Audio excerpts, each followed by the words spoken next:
Goranboy rayon icra hakimiyyətinin başçısı Məhərrəm Quliyev vətəndaşların problemlərini yerində dinləmək və operativ həll etmək məqsədi ilə təsdiq edilmiş qrafikə uyğun olaraq 21 may 2026-cı il tarixində rayonun Zeyvə kəndində səyyar qəbul keçirdi. Qəbulda rayon rəhbərliyi, aidiyyəti idarə, müəssisə və təşkilatların rəhbərləri iştirak etdilər. Vətəndaşların elektrik təsərrüfatının yenilənməsi, körpünün bərpası, yeni məktəb binasının tikintisi, qazın təzyiqinin aşağı olması və digər məsələlərlə bağlı müraciətləri diqqətlə dinlənildi. Bir sıra məsələlər yerində həll olundu. Digər müraciətlər isə nəzarətə götürülərək aidiyyəti üzrə tapşırıldı və qanunvericiliyə uyğun olaraq həll edilməsi üçün zəruri tədbirlər görülməsinə başlanıldı.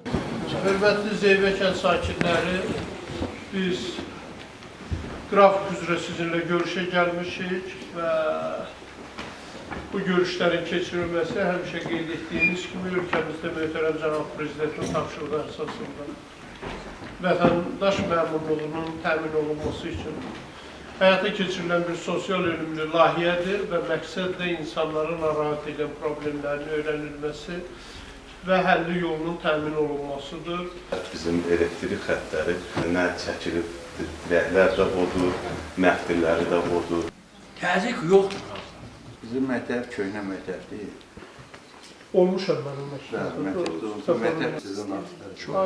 Bizim bu məktəbin gələcəkdə tikilməsi üçün hansısa bir köməkliğinizi göstərəsiniz. Siz deyirsiniz. Bununla bağlı mən özüm də müraciət eləmişəm, danışmışım.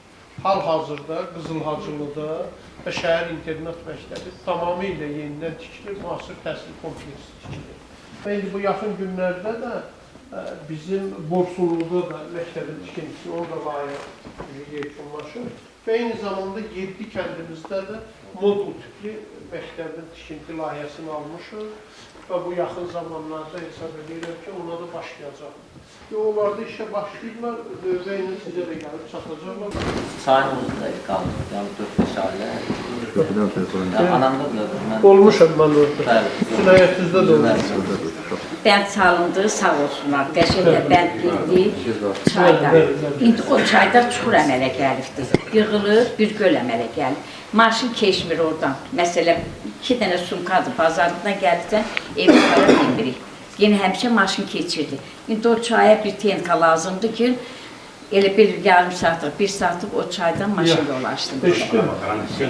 Gəl baxırsan, mənə də deyirsən. Mən Zeyvə sakin olaraq bildirmək istəyirəm ki, mən çoxdan evdə yaşayıram.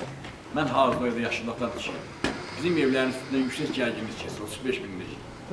Bu evlərin üstündən keçir, tək bizim evin nəsə bir 15 ev üstündən keçir, hazırda məhtəb üstündən keçir.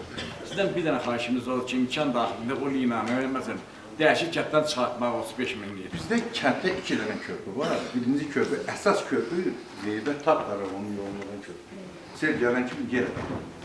İndi oradan heyvanlar da keçə bilmir. Necə onun arxa hissəsində qrafik cihazı doldurmaq lazım? Mən özüm gəlib baxarım. Oldu mu?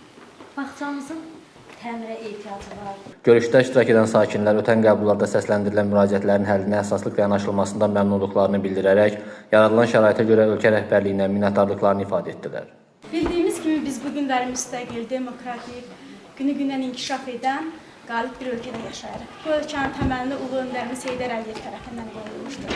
Xalqımızın təqidi ilə hakimiyyətə gələn Ulu Öndərin güclü siyasəti nəticəsində neftimiz xarici ölkələrə satıldı, ölkəmiz inkişaf etdi, xalqımız firavan yaşayışına qovuşdu. İstəyi oldu ki, məcburi qaçqın və köçkünlərimizi öz dədə-baba yurtlarına qaytarsın. Və buna onun yolunun layiqli davamçısı cənab prezidentimiz İlham Əliyev və onun dəmir yumruğu altında birləşən xalqımızın gücü, güclü ordumuz və şəhidlərimizin qanı-canı hesabına biz bu müstəqilliyi, torpaq suverenliyimizi bərpa etdik. Bu günləri müstəqil, demokratik, günü-gündən inkişaf edən qalib bir ölkə kimi bütün dünyada tanınırıq. Buna görə cənab prezidentimizə və milli mənəvi dəyərlərimizin qorunmasında, xarici ölkələrdə mədəniyyətimizin təbliğ olunmasında birinci xanım Mehriban xanım Əliyevlərin təşəkkürünü bildirirəm.